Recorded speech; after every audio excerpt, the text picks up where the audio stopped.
Hey, Chelsea. Hey, how are you? Good, thanks. How you doing? Good, good. Excited for this. Yeah, looking forward to it. Thank you for inviting us. Are you a musician there in the back? I do. I play trumpet. Awesome. That's fun. So yeah. Oh, good. Look at him with the branding in the background. Oh, see, now he's just one-upping me. He's Uh, just branded background there.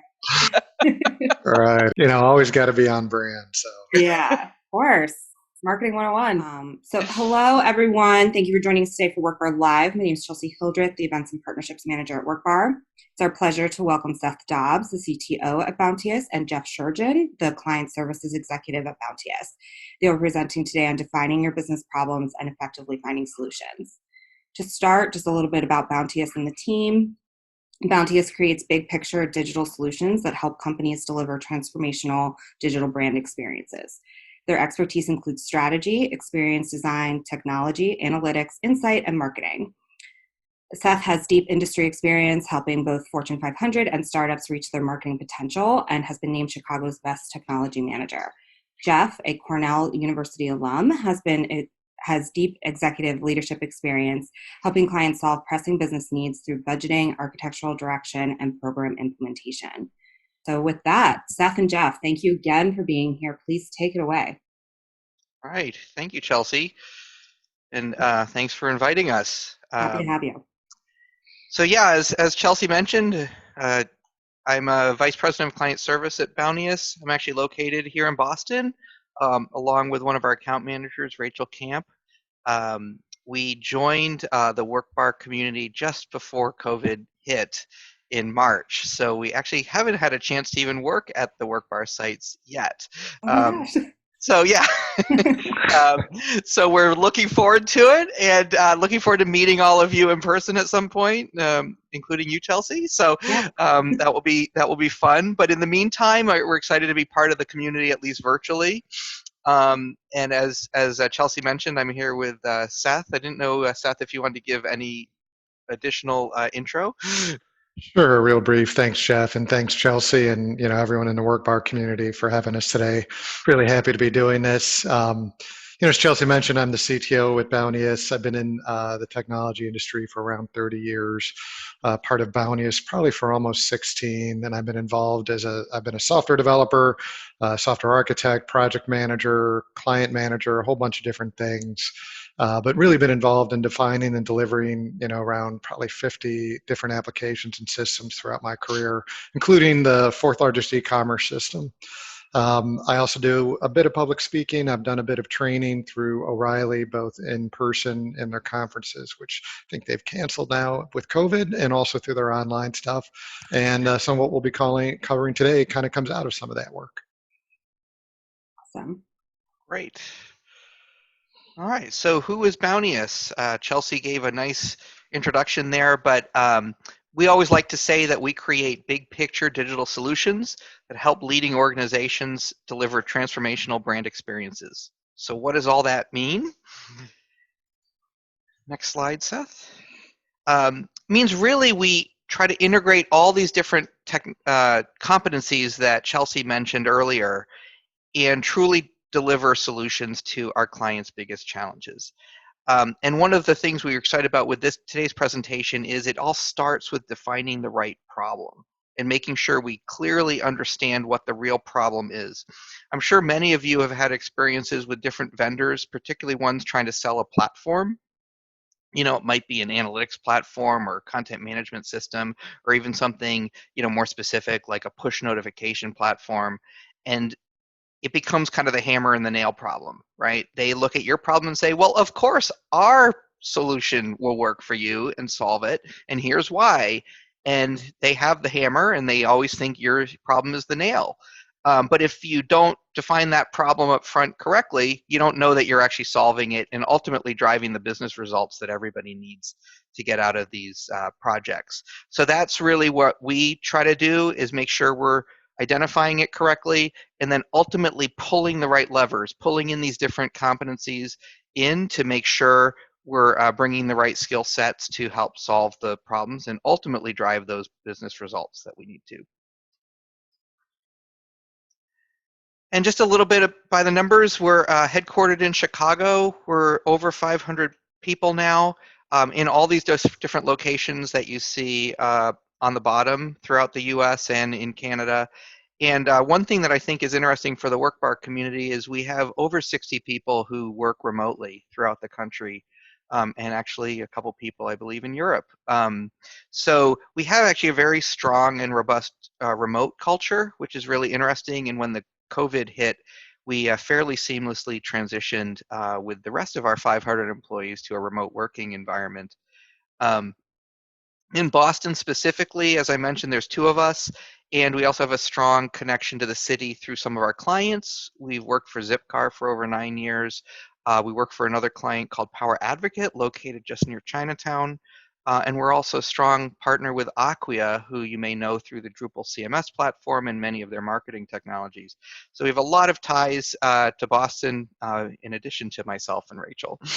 But it really, ultimately, as I mentioned, it's our focus on solutions that we really wanted to get into today. And that's why I was excited to get Seth here and to talk about how do we define problems and how do we make sure we're solving the right solutions. I will hand it off to Seth to take it from there. Excellent. Thanks, Jeff. And great setup. Yeah, we're all about, trying to deliver solutions, but you can't do that well if you don't really kind of understand the problem and have a good methodology and approach for actually solving the problem. So first, just kind of a quick highlight, and this will more or less be the agenda for this discussion. But the process I think about when we go and attack problems is basically these 4 steps, and it's not always linear. I'll talk a little bit throughout about how sometimes it's cyclical. Really getting into an understanding of a problem and a solution can take time. Sometimes it can be very quick. Sometimes we spend, weeks really kind of working through from definition to solving. But the 4 basic steps are, first and probably foremost, problem definition, then forming 1 or more hypotheses, working through disproving questions to kind of beat up the approach, and then really getting into the solution. So first we'll talk about problem definition. Probably the bulk of what I'm going to talk about is really about problem statements and problem context and all that kind of stuff. A lot of people, and there's a lot of literature and stuff out there that maybe talk more about how to reach the solutions, but it's easily as important to think about, easily important to really craft good problem statements and bring clarity before you even start solving. So I'll start with kind of a simple example that's out there, boarding an airplane.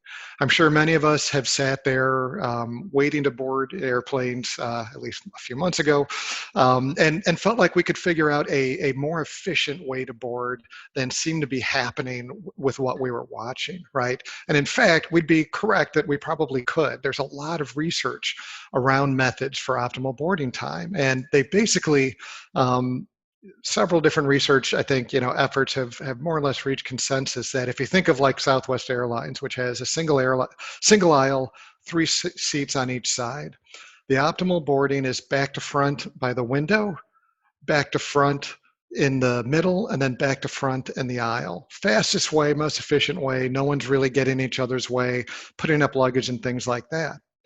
So it sort of begs the question, right? Why don't airlines use this? And there's a really good reason. They're not trying to solve the problem of optimizing boarding time. In fact, they don't care, right? This is not the problem they're trying to solve.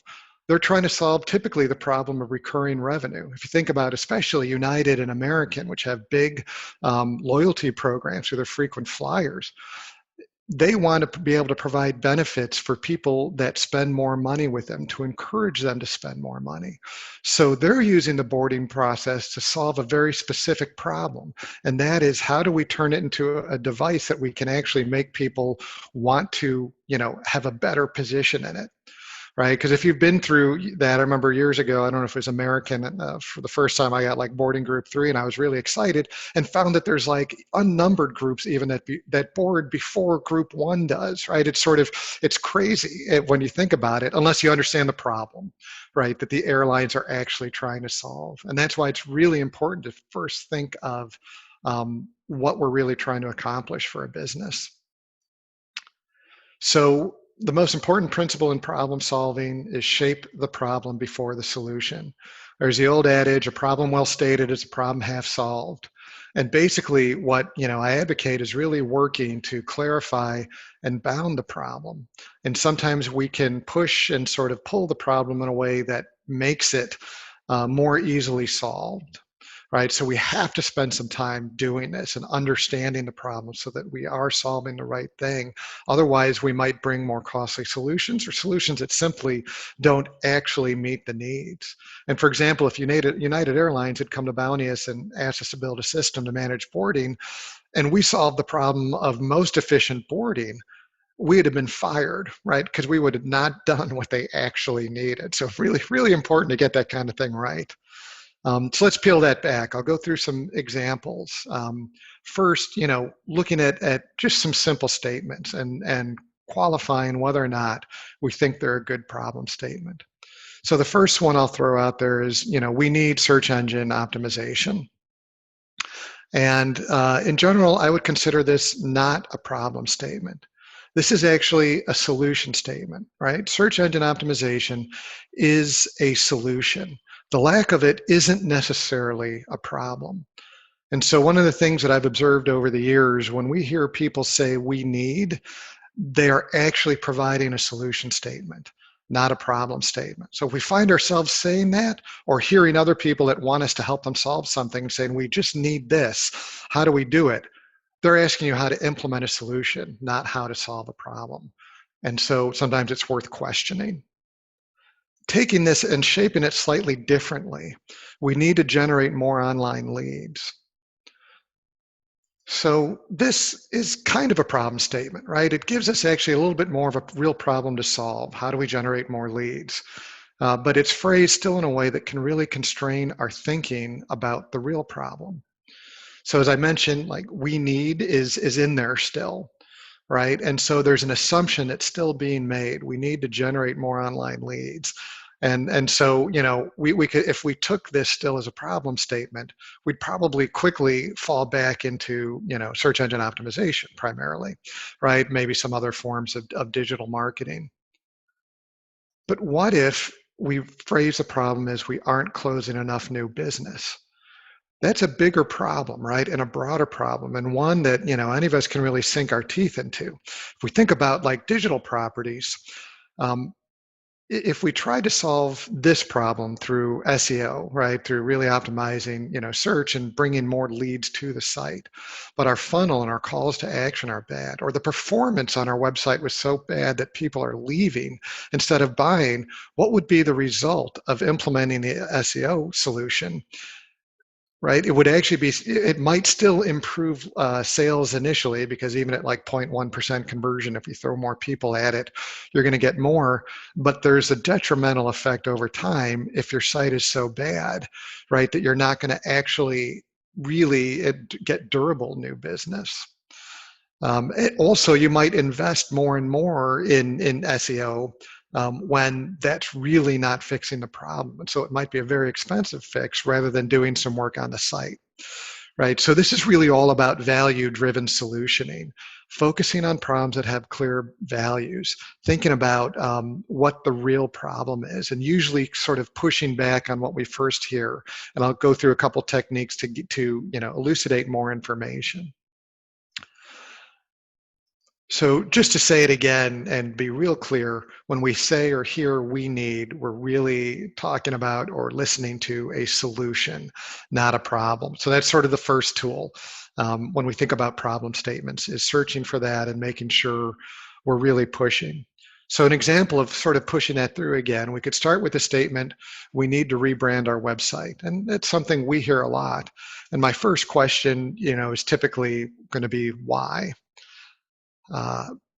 Peeling that back, and sometimes the first answer to that why question is, well, we need our website to reflect our brand, which still really isn't saying a lot, right? There isn't really a problem that's being stated here. So if we just execute on this, what does it mean to reflect a brand? What are we actually trying to accomplish by doing that?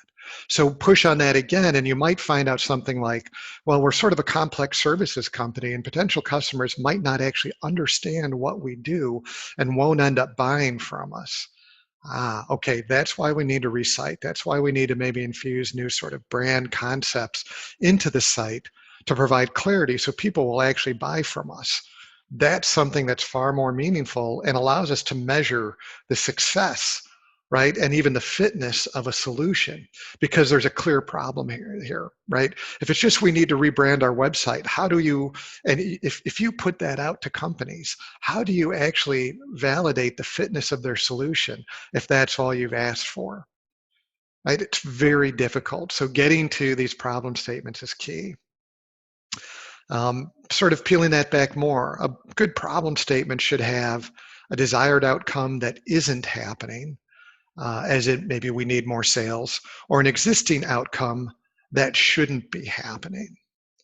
So some other examples of that: order placement is timing out and orders aren't being taken. That's something that shouldn't be happening. Average dollar in cart has gone down recently, right? Or we need a higher, or we want to increase revenue per cart rather than increasing volume of sales. We want to increase sort of the value of a single sale and drive increased revenue that way. Users get confused when forced to relog in while switching to a different brand site and will abandon the site, right? So again, there's an outcome there of abandonment, and there's also a little bit of starting to put in maybe some hypothesis of why those things are happening, which would all be sort of fair game. A couple more examples on sort of the importance of defining the problem correctly. I'll talk about a Google Glass project. Years ago, I interviewed some college interns, and one young gentleman was talking about a hackathon that they did at school. And they had a couple days to, come up with kind of a really neat idea and implement it. And so he and his small team wanted to basically use Google Glass and a small Raspberry Pi, a small computing device that would be attached to basically a door and could detect if the door opened. When it did, what they wanted to do is basically use the heads-up display in the Google Glass to say, hey, someone's entered the building or someone's entered the room.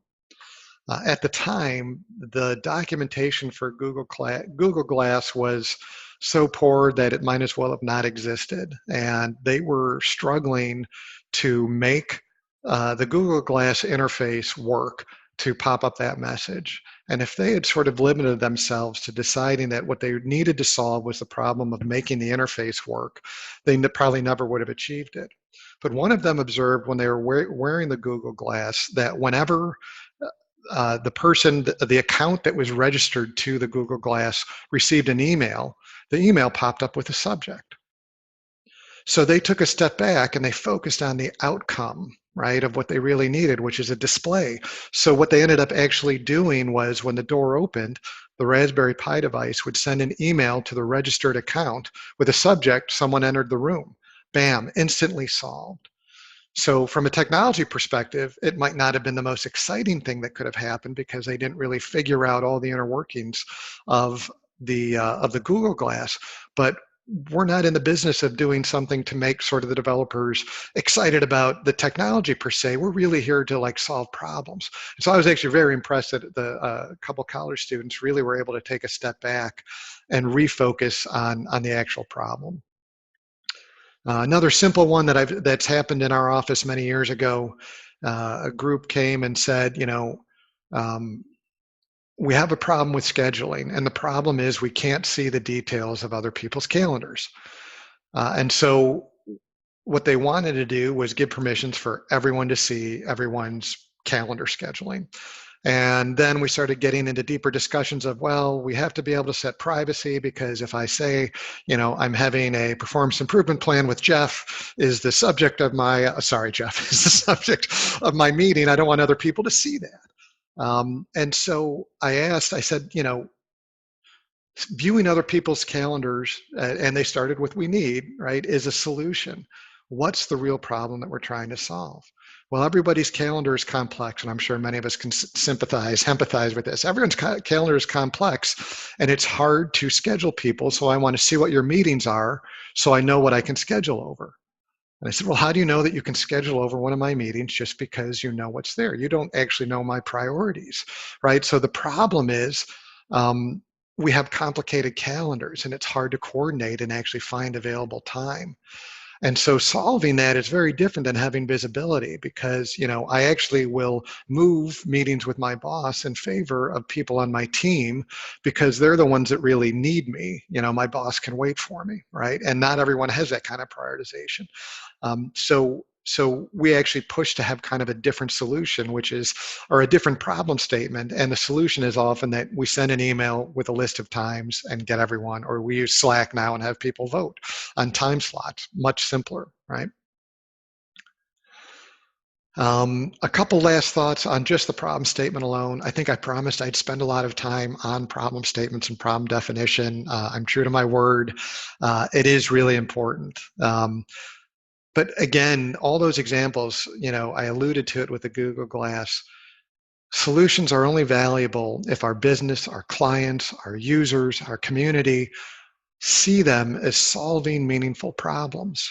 If we can't align, right, what we're trying to do, the solutions we're coming up with an actual need, we're not going to be successful.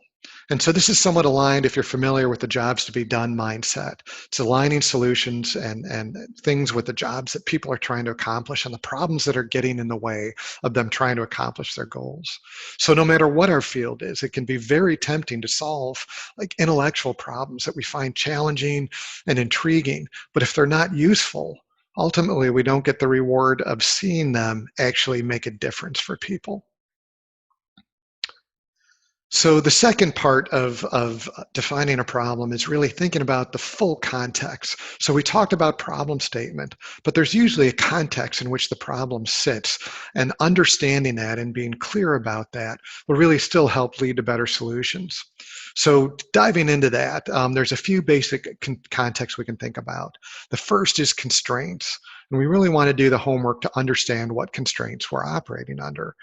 Typically in our line of work at Bounteous, time and budget are often the two biggest ones. We need to launch this by day X. We have a budget of, Y. Sometimes there's investments, right? We've already bought this technology, or, in other worlds, we bought this building, we bought this real estate, we've, made some kind of sunk cost, and we need to make use of that sunk cost. And other fixed conditions that actually can't be changed in the solution. Sometimes there's things that can be changed, and even fixed costs, like we've invested in a system. Well, we actually think we need to replace the system. We need to then look at the budget constraint. So sometimes there's an interaction, but we really should be thinking about all of these up front before we solve the problem.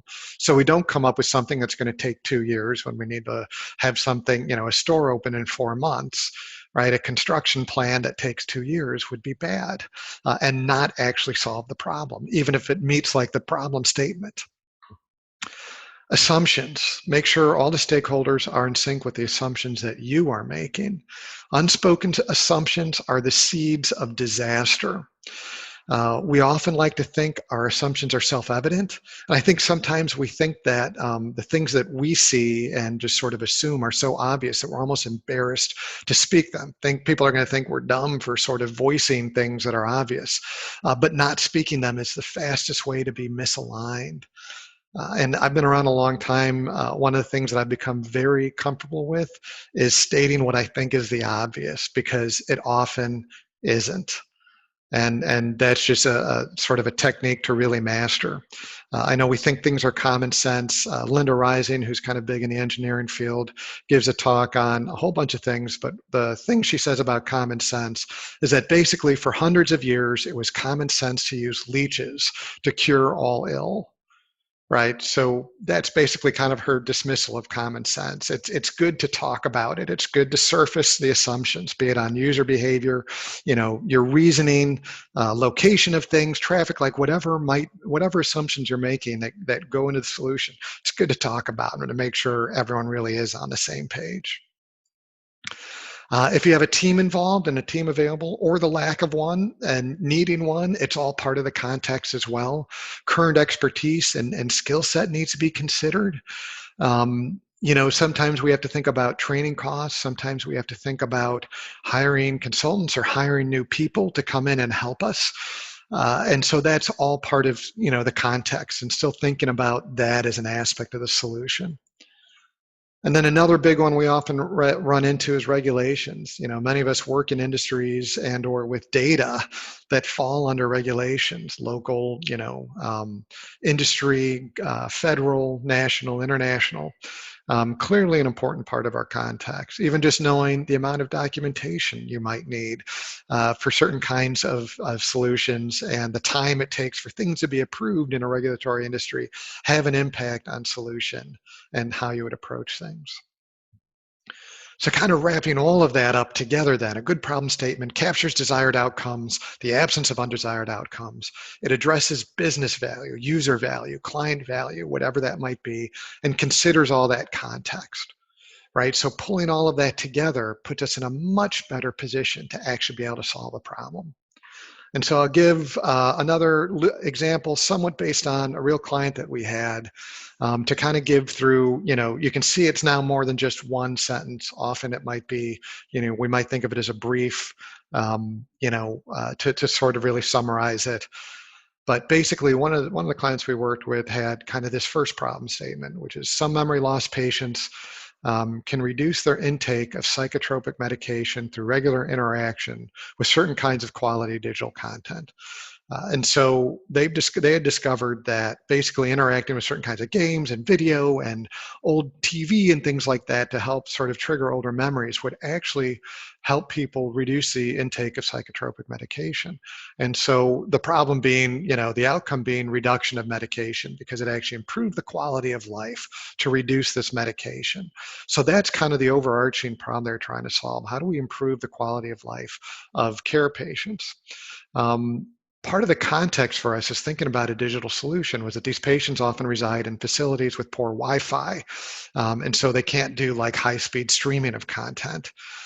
They're elderly and they have often, weaker muscle control, poorer vision. They need certain kind of devices that can actually be easily handled.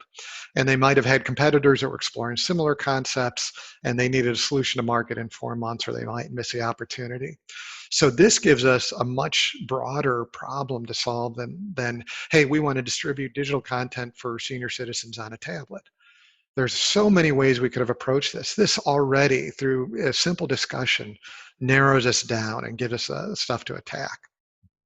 So the rest of it is much briefer. Once we sort of have a problem statement like that, we start going into the hypotheses, right? So we want to start throwing out a hypothesis of how to solve problems. Or what we think the solution might be. And I see it as a straw man or direction to guide thinking. Sometimes I'll throw out ideas that I know are incomplete because I don't have the complete idea yet, but to spur thinking.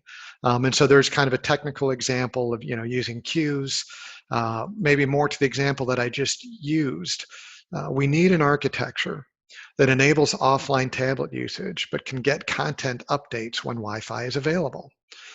Right, so that starts incorporating the constraints that we put in the problem statement, which is if you've ever been, at an elder care home, many of them don't have great Wi-Fi unless you're in the computer room. And so if we had assumed that they did, we would start making problems, right? So we would start creating solutions that wouldn't actually meet the needs. With those hypotheses, we start asking disproving questions. It's really important to get into the discipline of being good at asking legitimate disproving questions. It is human nature to engage in confirmation bias. So with this client, if we'd been originally told that they wanted to stream content to a tablet, or told, hey, we want to provide movies and games and stuff to a tablet, and we said, oh, so you probably want like a really high performing streaming service.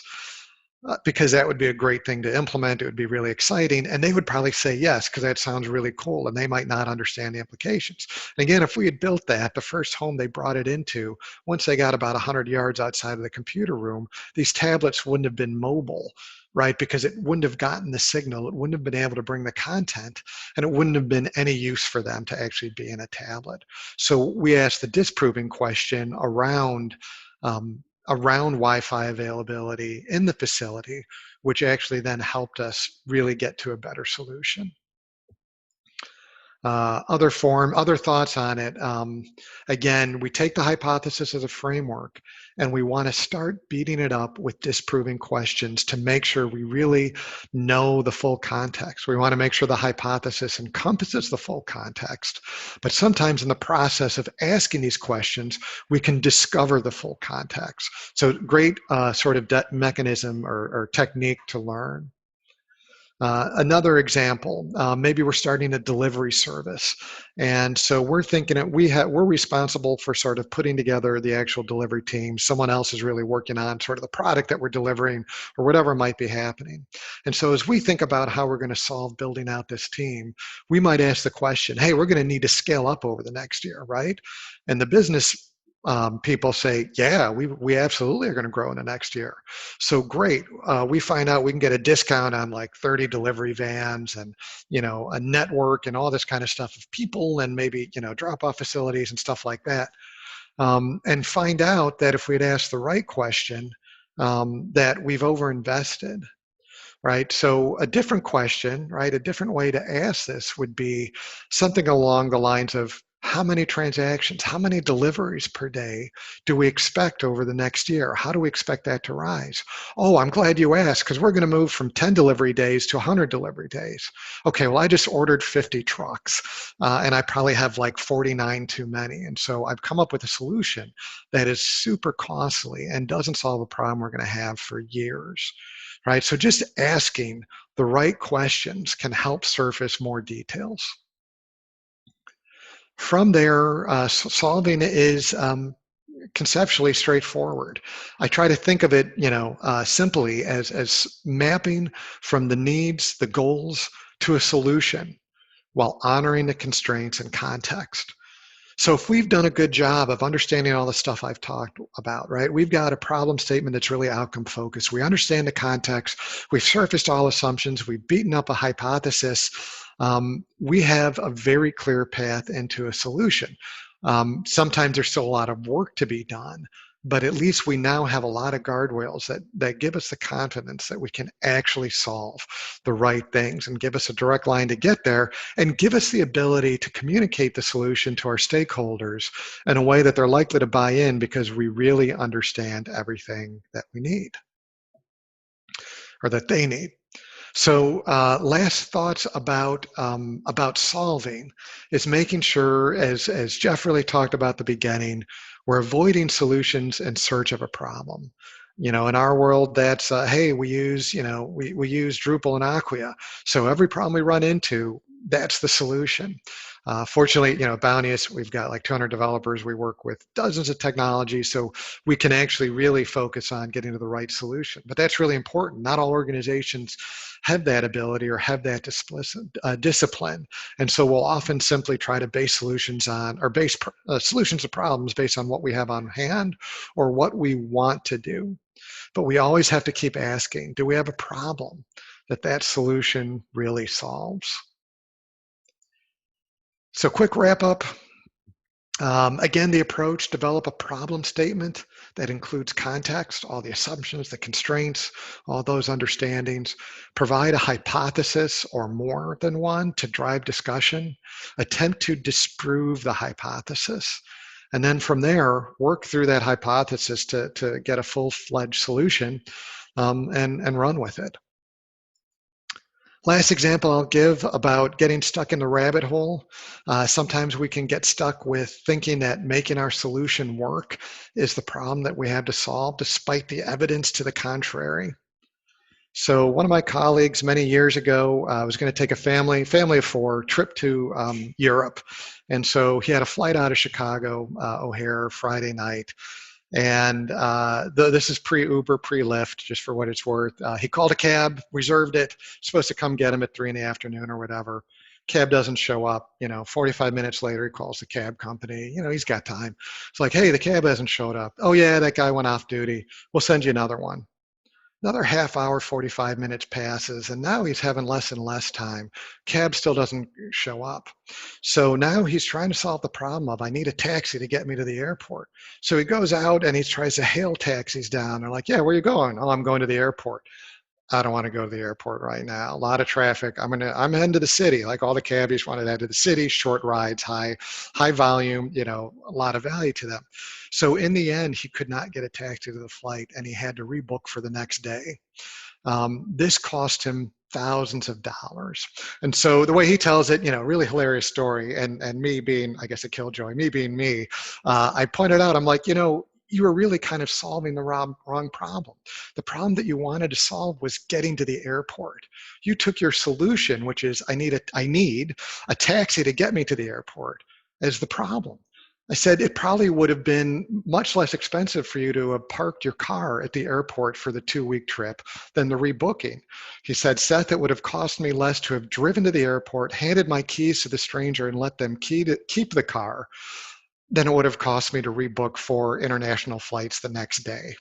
Right. So this is what happens, very costly example of kind of getting stuck into thinking of a solution as really being a problem. That's all I have. Thank you for taking the time to listen to me. Here's contact info if you're interested in, following up, have questions, or want to connect with me. Awesome. Seth, Jeff, thank you. I do have one follow-up question for you. You talked a lot about finding what the problem is, but what team do you think should be put together for companies to find that problem? In terms of strategic planning, or in terms of, should it be executives only? Or you talked about assumptions. Should it be, should you bring in some mid or lower level employees, especially for a company, you said you have 500 employees. You can't have all 500 people voicing, even companies that are 20 or 30 people, that's a lot of people.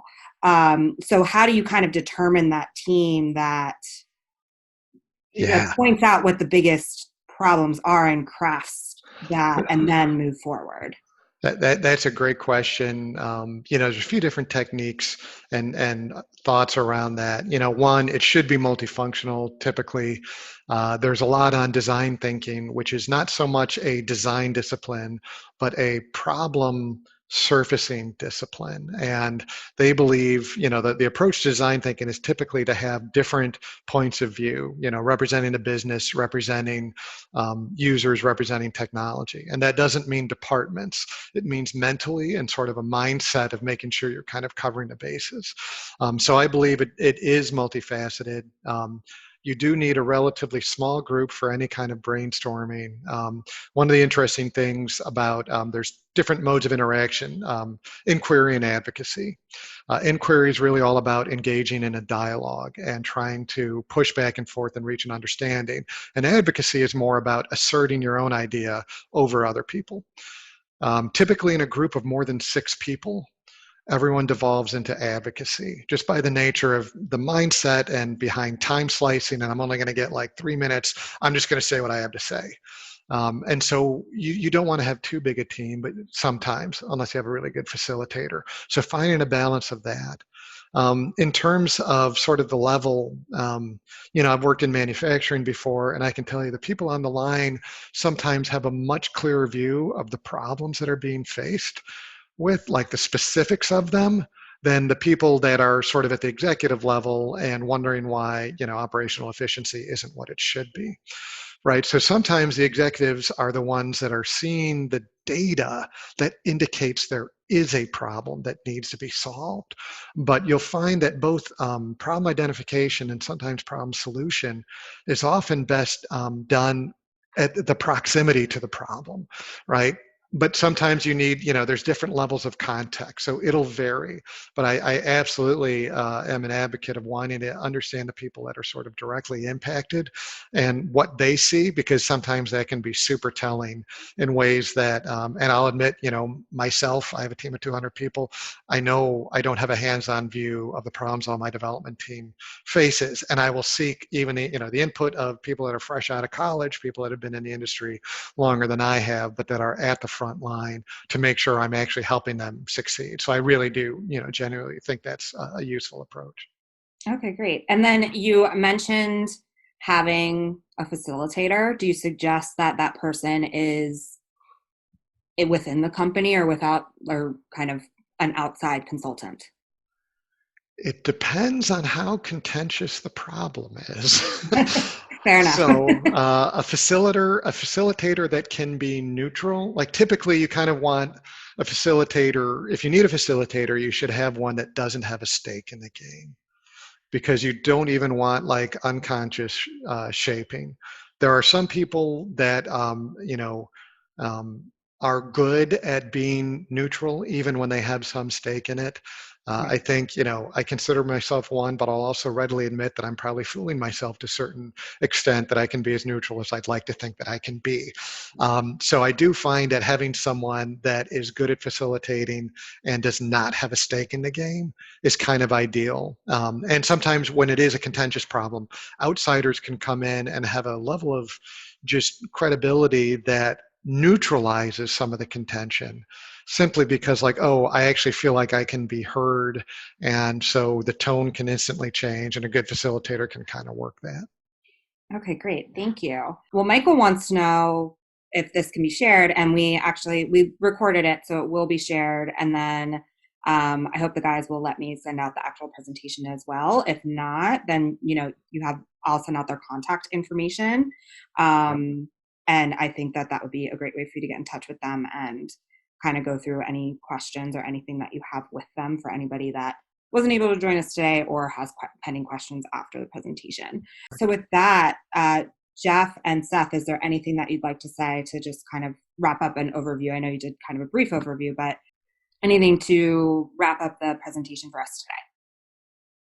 Yeah, I would just say, as I mentioned, of course, we're looking forward to seeing people in person when we can. And then, as Chelsea mentioned, if you do have any questions, here's our contact information. And I think Chelsea will be sending out some info, so we'll get you the links. And certainly, if you want to learn more about Bounteous, I think just going to bounteous.com, you'll find a lot of great information, and reach out to us with any questions. Awesome. Well, again, guys, thank you so much for joining us today. I will definitely be sending out all of your contact information and the live recording. Thank you so much. And I look forward to eventually seeing you in the Workbar spaces. Seth, I know you're out in Chicago, so hopefully whenever you're in Boston, when this all clears up, we'll meet you at Workbar. Awesome. Yeah, I'd really love to. Looking forward to it. And thanks again for letting us take some time today. Awesome. Thank you so much, guys. Have a good day. Thank you. Bye. Take care.